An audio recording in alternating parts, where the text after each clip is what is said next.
Come shopping with us for boarding school in Uganda. The beginning of the school year is always a lot more work with so many things needed for each child. We took Dan, Lukia, Bashir, Kenneth and Derek to town to get the last bits they needed before going back to school. Because it's back to school time, all the vendors bring out all their items like shoes and bags onto the streets, which does make it so much more easier to find things. We started by getting each of the children a school bag. The options are second-hand ones or these new black type. They all opted for the black ones. Then it was time to find a pair of school shoes each. I was doing the typical mum thing and making sure each of them have enough growing room for the year.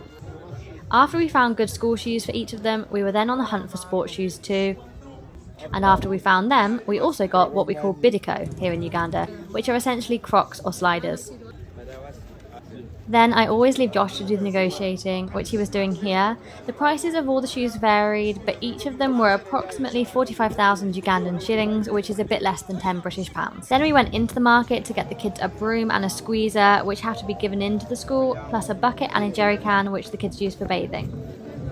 We then found this shop for bedding. We've not been to this exact one before, but it was a great find because they had so much stock. We got bed sheets and mosquito nets here, plus vests, underwear and socks for the older boys. On our way to the supermarket, we then saw this guy rollerblading whilst holding onto the back of a truck, which is actually so common here. Some people do it down such big roads at such high speeds, surrounded by loads of traffic, which I think is completely insane, but it's always interesting to watch. Anyway, we were then back to our supermarket of choice, Tata Owen. We picked up a few bits that we hadn't gotten yesterday, and then Derek chose a thermal flask for him and the other big children who will be starting secondary school next week. I then found underwear for the younger four, and they all chose a pair of slippers for bathing before we picked up some reams of paper and then some more requirements for the secondary school goers like calculators, Bibles and dictionaries. Derek also needed a new padlock for his suitcase, and then we ran it all through the till before going home to try and sort everything out. None of this would have been possible without the kind donations that people have been giving, and I'm so happy to say that we have met 73% of our goal, which is incredible.